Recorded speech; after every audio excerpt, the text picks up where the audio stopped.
ফের খড়গপুর আইআইটিতে এক ছাত্রের মৃত্যু। সোমবার রাতে মৃত্যু হয় ওই ছাত্রের। একই সপ্তাহের মধ্যে দুই ছাত্রের মৃত্যু।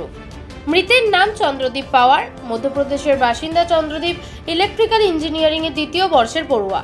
শ্বাসনালীতে ওষুধ আটকে গিয়ে ওই পড়ুয়ার মৃত্যু হয়েছে বলে প্রাথমিকভাবে জানা গিয়েছে। পুলিশ এবং খড়গপুর আইআইটি সূত্রে খবর, চন্দ্রদীপ থাকতেন নেহেরু হলে। ওই হস্টেলেরই D408 রুমে থাকতেন তিনি।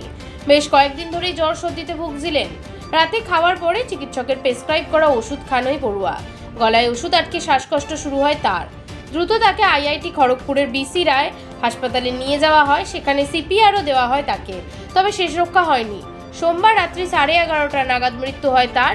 ইতিমধ্যে মৃত পড়ুয়ার পরিবারকে খবর দেওয়া হয়েছে বলে জানানো হয়েছে আইআইটি খড়গপুর কর্তৃপক্ষের তরফে।